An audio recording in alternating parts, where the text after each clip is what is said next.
You see the name Libby a lot. Family members tell me that's the nickname of one of the 3 victims, Antoinette Brenson. Now 3 kids are without their mother.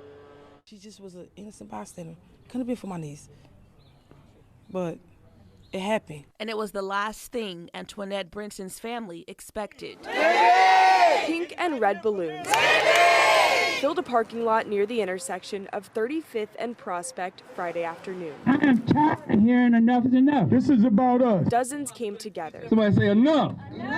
To remember the life of 24-year-old Antoinette Brenson. Who had the right to take a life? How long are we going to keep doing this? The mother of 3 was shot and killed in a mass shooting at Climax Club early Sunday morning. If you was there, say what you think. Right now, no one's in custody. This is going to happen again and again till we stop it. Her family says someone has to know what happened. Ain't y'all tired yet? And someone needs to speak up. It's not that hard to speak up and say what you think. She said her kids deserve to see justice for their mom. What about when these kids get old enough to know what happened to their mama? They can at least know they had justice for her. So Friday night, What we gonna do? one of her kids counted down for the crowd 3, 2, 1. as the community released balloons to remember his mom.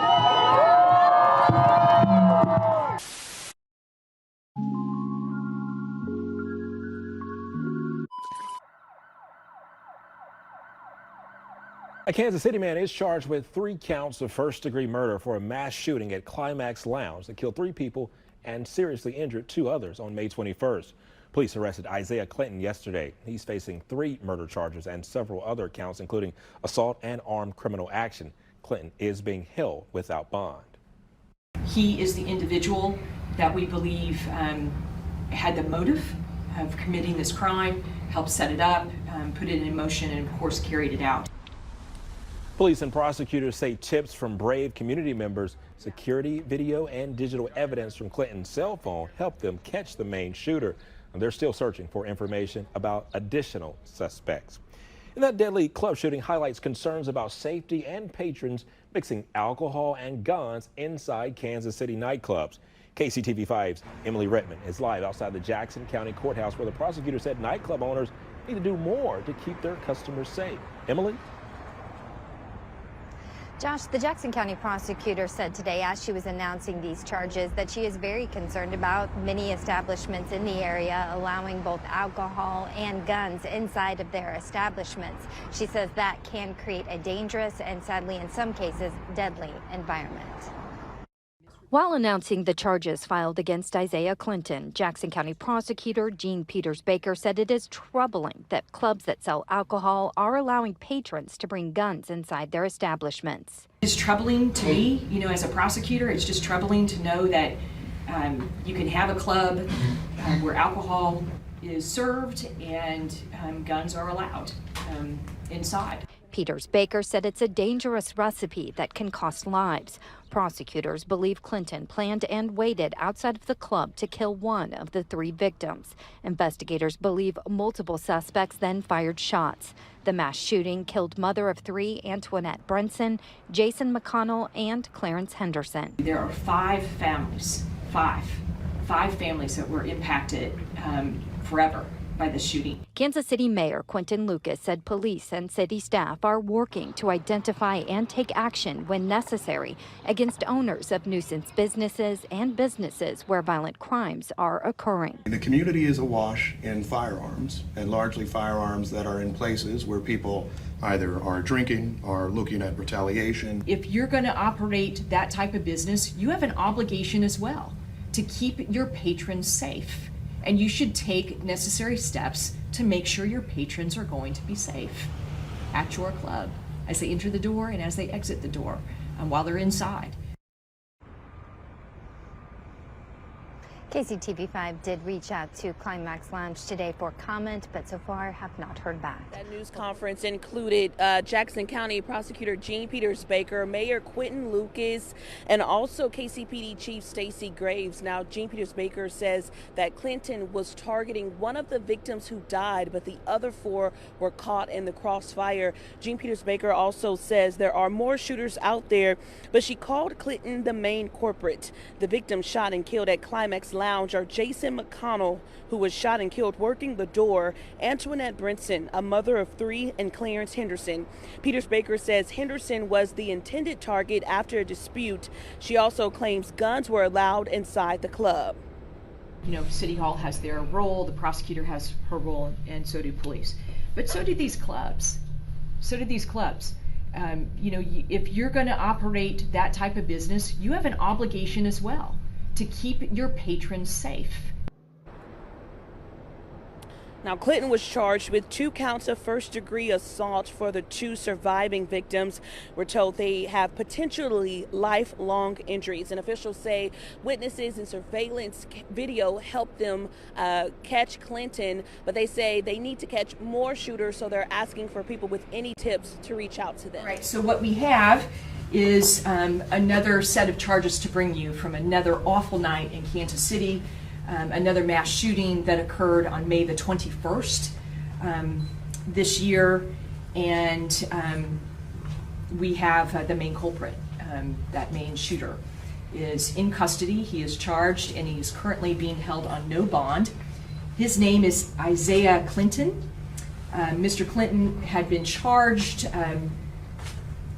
days ago, I think, but because he was not in custody, those charges were under seal, and the judge released that seal recently so that we could tell you about these charges. All right, so let me walk through the charges that we have for Mr. Clinton, and then we'll go through why we think potentially this event occurred. Isaiah Clinton is charged with 3 counts of murder in the first degree. Those witnesses' names are not in this document, but I'm going to go ahead and tell you our decedents' names. There will be 2 other assault victims that are charged. Those names will not be provided to you today. You want me just to hold this like this? No. Okay. All right. The Kansas City Star is on probation. Okay. Again, serious matters today, so let's get back to that. The charges, the first murder in the first degree charge is for an individual. The decedent's name is Clarence Henderson. I think that's been previously reported out. Mr. Henderson also goes by the nickname Nutty, and that is important as you go through the probable cause in this case and the list of charging that we have, because we believe he was the intended target. When I say intended target, we believe that Mr. Clinton, the defendant in this case, sought out Mr. Henderson and lied in wait for him while he was at the Club Climax, waited for him to exit Club Climax doors, and then gunned him down. Now, there are several other innocent victims as well. Not that Mr. Henderson is not an innocent victim as well, but there are other victims that were just sort of in the wake of our shooter, Mr. Clinton. So murder in the first degree is for Clarence Henderson's murder with an armed criminal action. Murder in the first degree as well for Jason McConnell. He was the individual that we believe was working the door for the club in an armed criminal action. There's a Antoinette Brenson. She's a mother of 3. She was also charged as a victim in this case. She's actually the second listed victim here. Sorry, I went out of order a little bit. So the first victim is Clarence Henderson. The second victim is Antoinette Brenson, the mother of 3. And the third victim then is Jason McConnell, who is an individual that we think was working the door that evening. There are 2 other assault in the first degree charges, again for 2 individuals that I will not name today, but they are severely injured. And, it is really probably a bit of luck, maybe good medical care, quickness of law enforcement at the scene, that those 2 people are alive today, but their injuries are severe and they have a very, very long road ahead of them, and potentially these will be lifelong injuries that they're left to contend with.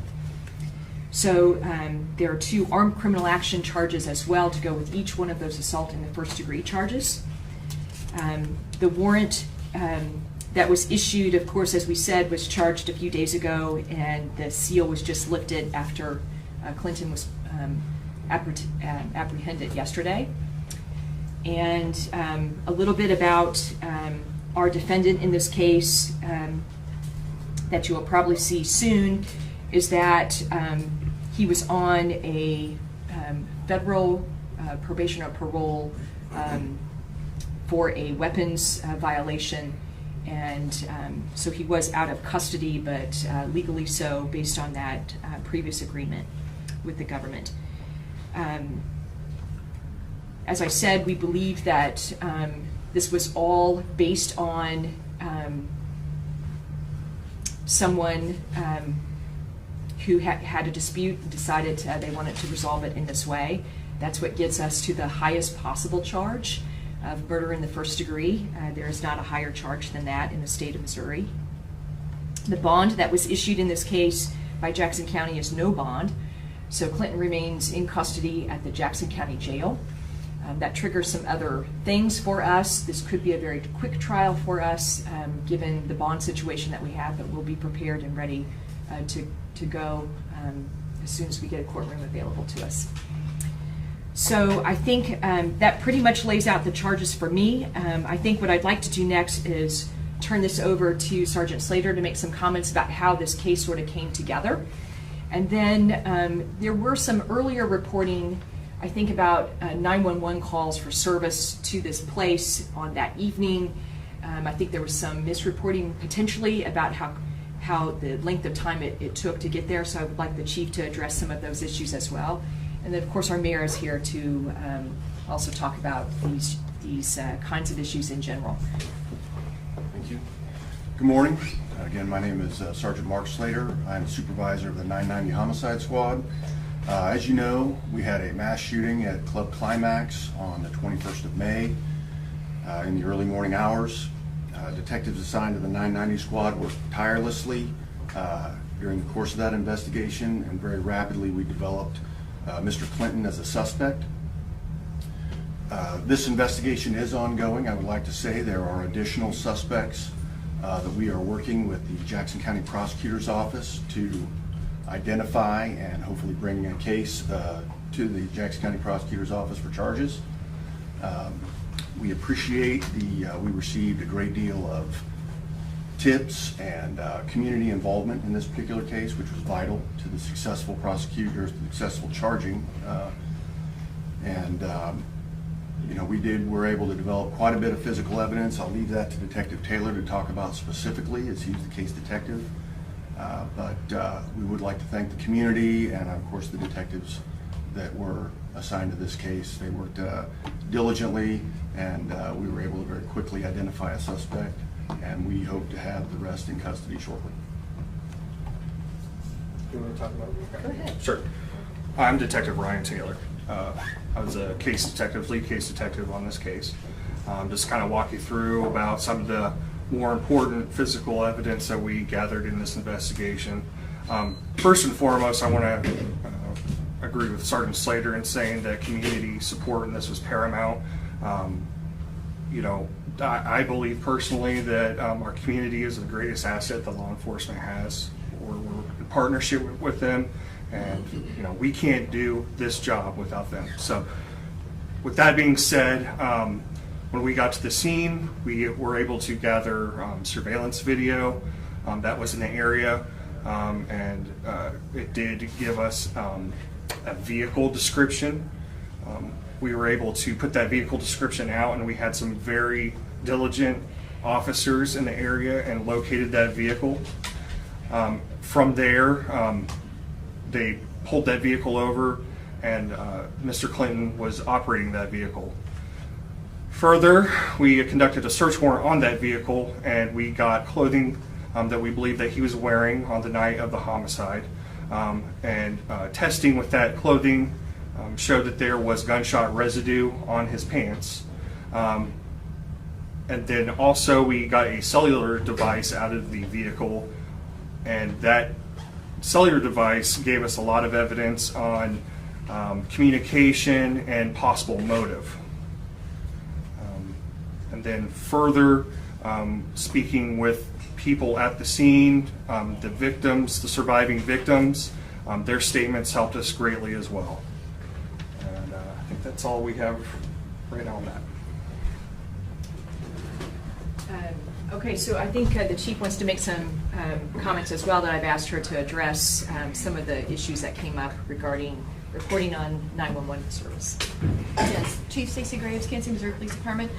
Early on in the investigation, there was discussion about someone calling 911. We did receive a 911 call at 1:08 in the morning of a suspicious vehicle. At that time, officers were being dispatched on calls that involved imminent threat or danger to someone's life. At that time, at 1:25, we got a call of a shooting, and officers were on scene within 1 minute and began the investigation. So I just wanted to clear that up to just address those concerns that were initially brought up, and just to kind of give the factual information on that.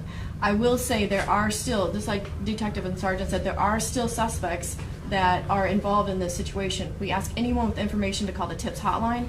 Again, there is a $25,000 reward through the Crime Stoppers for information that leading to an arrest of someone in any homicide, but specifically about this case today.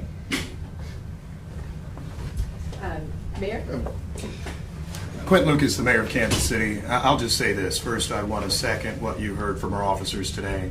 This was the result, the charges today are the result of a diligent investigation by our detectives, by the women and men of the Kansas City Police Department that was tireless. It also could not have been done without the help of members of our community. Much of the work that I know Chief Graves has talked to us about, both at the Board of Police Commissioners, City Council, and with all of us, is how we can build better community trust, because community trust helps us solve crimes each and every day in this city. This is the result of that. Hard work, strong relationships, and making sure that we all stay committed to Kansas City being safer. We recognize that this has been a challenging year, and we're only halfway through it when we talk about public safety numbers, particularly shootings and homicides. That being said, at some of our most tragic shootings, mass shootings, shootings outside of clubs, you've seen charges filed against folks who took lives on the streets of Kansas City. And what you are seeing from the entire team here today at the prosecutor's office, the police department, and beyond in the community, that we will continue to work tirelessly to make sure that anyone who is bringing harm on the people of Kansas City will be caught, apprehended, tried, hopefully convicted, and imprisoned. We will continue to do important investigative work here to make sure all that who are responsible for this crime and other homicides come to justice. And more than anything, we will continue to canvass and work with the community each and every day to make sure that we have a path to building a safer Kansas City. It's not the type of day that you can say that you're excited in any way, because we're talking about the loss of lives, but I am grateful for the hard work of the women and men of law enforcement, grateful for those in Kansas City who were brave, who called in, who provided tips, who gave us all of the tools necessary to bring these charges and hopefully to bring more ahead. And to all those who are causing bad acts in our city, first of all, know that you will be caught, that you will be tried, you will be convicted, and that justice will be met here in Kansas City. Thank you, Prosecutor Peters Baker. All right. We're happy to take some questions from you. I know that you received a lot of information in a short period of time, so you have not probably had the opportunity to fully absorb that probable cause statement. So we'll do our best to try and answer questions for you. We talked about community trust. What worked in this case that maybe hasn't worked in other cases to bring some community justice? I think in this case, not to put, as the prosecutor, I like to say this part, not to put so much pressure on our living victims in this case. They are important. We will protect them, and we'll do what we can to make sure that they can heal as rapidly as possible. And ease their entry into this courthouse, for the work ahead with them. But that is only, their testimony will be buttressed with surveillance video, very quick police work from the description of the car, the description of our shooter himself at the scene. So there is a lot of other physical evidence. So I think that's sort of the recipe. If we can bring all of that together, really each piece of the puzzle that's needed here, and I feel pretty confident that that's what solved this case, is each piece of the puzzle. I just wanted to clarify, is Clinton was he the only shooter? No, we believe there are others that were engaged. We think he is the individual that we believe had the motive of committing this crime, helped set it up, put it in motion, and of course carried it out. We do believe that there are others involved. So what we are asking is that anybody with additional information, I'd like to be back at another podium with announcement of other charges. Anybody that was engaged in this, we want to see justice. And I will remind you, there are 5 families, five families that were impacted forever by this shooting. Even the living victims will have a forever impact. So we want justice for Clinton in this case, but we want it for everybody who was engaged. Now, to the club itself, you know, it is troubling to me, you know, as a prosecutor. It's just troubling to know that you can have a club where alcohol is served and guns are allowed inside. I think that's a recipe for harm, but apparently it's allowed. So I just say that it's that sets all of us here up for kind of an impossible situation, and it makes environments very, very dangerous for the patrons of those clubs. It's dangerous. Mayor, I'm as you think about this shooting, as you think about other shootings this year, to what extent has the city's inability to set its own firearm regulation and rules hampered the city's efforts to combat violent crime? I'll answer it this way, and I fully support cities having the ability to come up with responsible limits to gun access in any number of places. The prosecutor just mentioned bar areas. We continue to fight in the Missouri legislature about firearms on buses and transit, which I think creates substantial concerns. I mean, the community is awash in firearms, and largely firearms that are in places where people either are drinking, are looking at retaliation, are looking at any number of issues. And I think it is clear, not just from Kansas City, but if you talk to mayors, prosecutors, police officers in any major city in the country, these are ingredients that have led to more incidents like these. Just last weekend in other cities like Philadelphia, for example, Wichita, Kansas, we've seen shootings that have substantial similarities to what we experienced at Club Climax and what we experienced at 57th and Prospect just a few weeks ago. So a few things that I will say with that. First, I know the women and men of the Kansas City Police Department will continue to go out and do the work necessary to bring justice to families and victims. That being said, those of us, and as well as prosecutors and others, those of us who spend more time in the political sphere of things will continue to try to make, I think, what is a very simple common sense argument, which is that guns everywhere continue to bring harm to more of our community each day. There are people that are not just scared to go out, but that people that were going out for a simple evening of enjoyment continue to be impacted negatively by, I think, our fairly loose gun regulations in this state. And that's why you see statistics that are staggering, not just in Kansas City, not just in Springfield, not just in St. Louis, but throughout the state of Missouri more and more. And that is something that will continue to press for change. Is the Sensible Missouri initiative a potential solution here? You know, I have not drilled down deeply to the Sensible Missouri proposal. I will be meeting with folks from that would allow cities to set more gun regulations, cities and counties that are responsible ones. I will say this, however, that gun regulation isn't everything, right? We see substantial criminal activity in places like Chicago, Philadelphia, and others that do have some gun regulations, although I will note the U.S. Supreme Court continues to make it more and more challenging all the time to pass any. So I think, look, I'm a believer in local solutions to local problems, and I think that anything that allows the people of Kansas City to have a stronger voice in connection with how we can feel safer when we're going to grocery stores, schools, or for a night out is something that would be positive for us long term.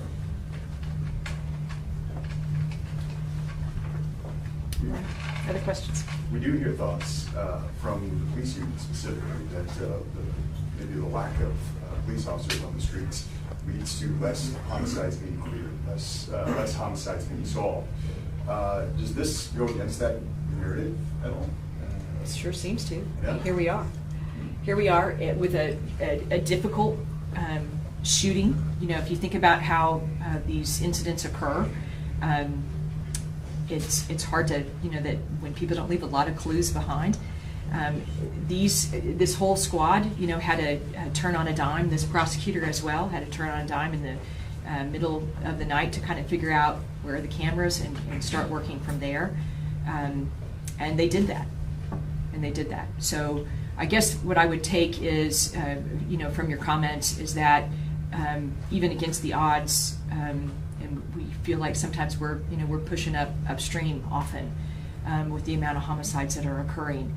But here we are, and we're going to push hard on this case all the way through courtroom doors. So this is not a celebration today. We're not done.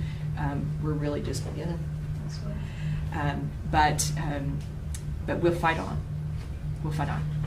I could address that just a bit. You know, there's a lot of things that we're doing inside the police department internally.